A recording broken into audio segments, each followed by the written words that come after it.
نحمده ونصلي على رسوله الكريم اما بعد فاعوذ باللہ من الشیطان الرجیم بسم اللہ الرحمن الرحیم. مجھے آج اس موضوع پر لب کشائی کا موقع ملا ہے، وہ ہے بیٹی. بیٹیاں سب کے مقدر میں کہاں ہوتی ہیں، بیٹیاں سب کے مقدر میں کہاں ہوتی ہیں، جو گھر اللہ کو پسند ہو صرف وہاں ہوتی ہیں.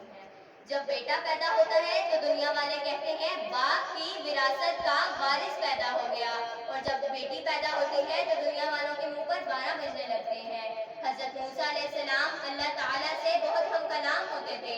ایک مرتبہ حضرت موسیٰ علیہ السلام نے اللہ تعالیٰ سے فرمایا کہ جب آپ اپنے بندے پر پہلی مرتبہ خوش ہوتے ہیں تو اسے کیا عنایت کرتے ہیں؟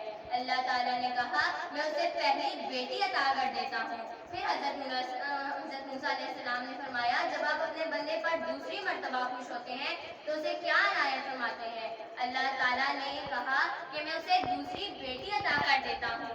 پھر حضرت موسیٰ علیہ السلام نے کہا کہ جب آپ اپنے بندے پر تیسری مرتبہ خوش ہوتے ہیں تو اسے کیا عنایت کرتے ہیں؟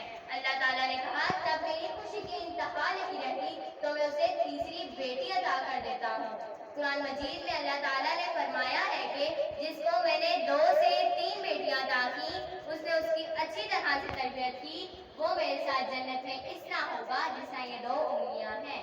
شکریہ.